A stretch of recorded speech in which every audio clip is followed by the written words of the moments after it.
Oke, assalamualaikum warahmatullahi wabarakatuh. Selamat siang, selamat sore ya kawan-kawanku semuanya. Ketemu lagi guys bersama Jok Warek ya. Kita akan membahas tentang penarikan benda pusaka yang konon ditarik dari alam gaib. Nah gitu guys, kita akan membahas tentang penarikan pusaka dari alam gaib. Jadi kawan-kawan di luar sana ya, kalau belum paham banget, belum tahu bisnisnya orang yang bisa menarik benda pusaka dari alam gaib, ya Anda jangan masuk ke dunia itu. Apalagi hanya mencoba-coba untuk memaharkan benda pusaka dari alam gaib. Akhirnya Anda menyuruh orang yang bisa mewujudkan, contohnya keris atau batu atau benda-benda lainnya yang bisa diwujudkan di alam gaib. Saya jamin Anda kena tipu atau kena modus-modus. Ya, karena itu orang bisnis.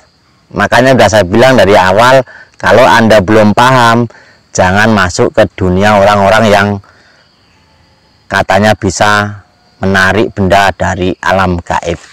Ya, satu, menarik benda pusaka.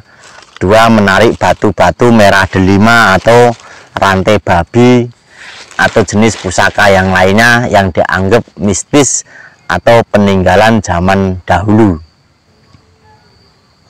Nah, benda pusaka contohnya keris. Nah, keris itu dibikin nenek moyang kita zaman dulu untuk senjatanya orang Jawa. Nggak ada kaitannya dengan gaib atau jin-jin yang ada di situ. Ya, jadi benda pusaka itu yang kita wajib lestarikan dan kita jaga. Kita nguri-nguri budidaya orang Jawa. Peninggalan nenek moyang kita itu banyak.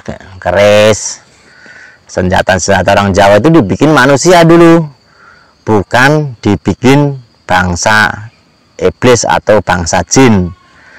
Nah, oknum-oknum yang tidak bertanggung jawab ini kadang-kadang dia berkata bahwa keris ini ngambil dari alam gaib. Nah, ya kan, itu udah salah kaprah itu.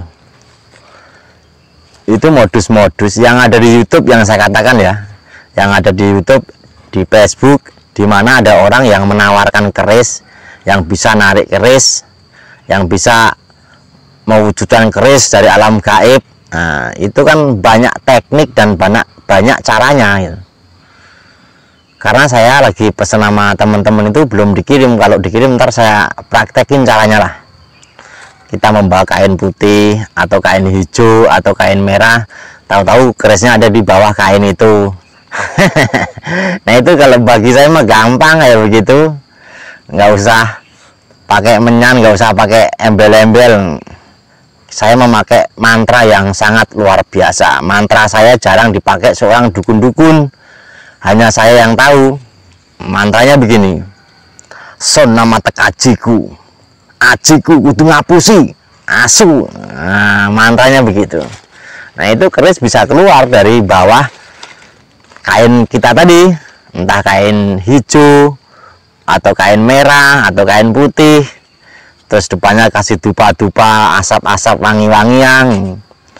Itu sebenarnya banyak modus-modusnya. Narik hanya 10 menit keluar, itu modus-modus semua, gampang kayak begitu ya kan. Penarikan benda pusaka yang asli ada, tapi membutuhkan waktu yang sangat lama, minimal 1 bulan atau 40 hari atau 3 bulan. Dapatnya nanti tidak seperti itu. Kalau di luar sana kan ada gerakannya, dia itu action kayak film Angling Darmo itu kan. Nah itu memang orang-orang itu sering nonton Ludruk Ketoprak Karya Budaya, jadi ya begitu. Kalau enggak sering nonton Mak Lampir, nah, jadi action itu diikutin. Padahal action di televisi atau di acara-acara itu adalah hiburan, tapi mereka orang-orang sekarang ini banyak action mengundang opini, akhirnya masyarakat yang tidak paham dan tidak mengerti akan datang berbondong-bondong minta bantuan untuk mewujudkan benda pusaka.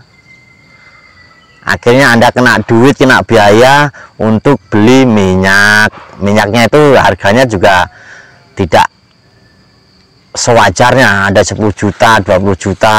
Ntar Anda diwujudkan keris satu begini, ting kayak begini, itu keris gitu ya.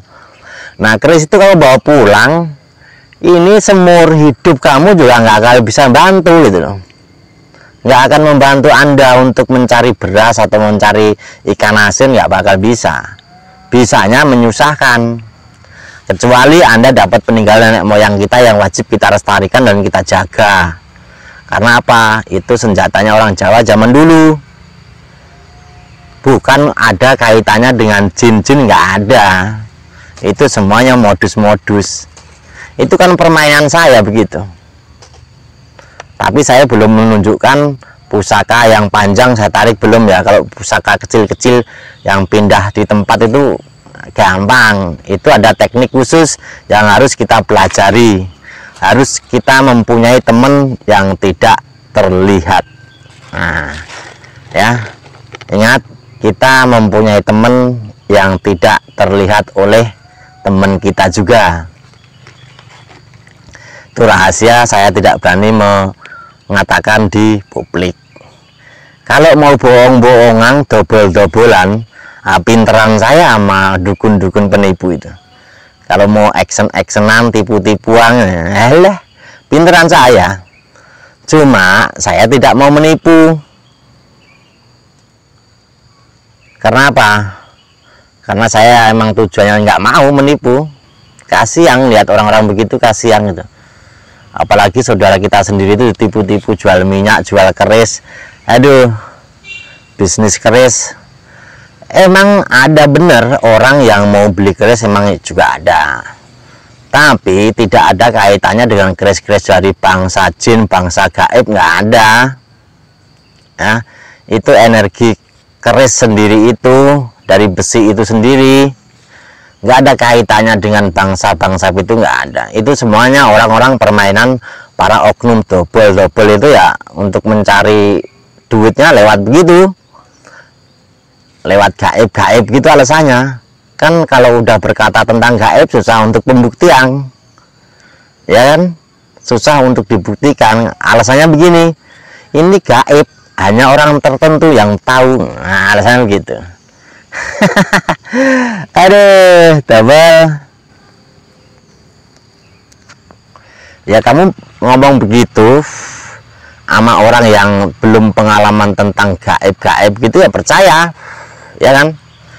Tapi sama orang yang sudah ahli-ahli kebatinan atau ahli hipnoterapi, hipnosis, ya mungkin Anda diketawain. Apalagi orang yang sudah paham tentang pikiran di bawah alam sadar manusia, ya diketawain, ngikik, perlu dibongkar itu rahasianya kan gitu. Nah, ini baru saya katakan kata-kata begini. Nanti suatu hari nanti kalau saya ada barang kerisnya, itu akan saya wujudkan dari alam gaib, alasannya gitu kan. Tapi aslinya teknik atau trik, ya, bukan ngambil dari alam gaib. Rata-rata 90% di YouTube, di Facebook yang bisa menarik benda pusaka dari alam gaib, 0% adalah tipu-tipu. Walaupun dia mengatakan seorang oknum gus, oknum ustadz, atau oknum kiai, tidak ada. Karena nggak ada nasabnya. Penarik yang benda pusaka dari alam gaib itu nggak ada. Itu hanya akal-akalan para dukun semua. Anda itu semua juga kena tipu sebenarnya. Al-Fatihah dibuat narik pusaka, dari mana? Itu mah teknik-teknik semua. Jadi dukun yang menarik pusaka itu korban dukun penipu juga tadinya gitu. Akhirnya dia belajar menarik pusaka nggak bisa, akhirnya bikin teknik-teknik juga. Makanya dukun itu korban dukun juga gitu, saudaraku, ya. Hindari orang-orang bisnis kayak begitu. Kalau Anda nggak paham, hindari ya. Nantinya kalau kamu masuk ke dunia itu, saya jamin duit kamu habis. Wassalamualaikum warahmatullahi wabarakatuh.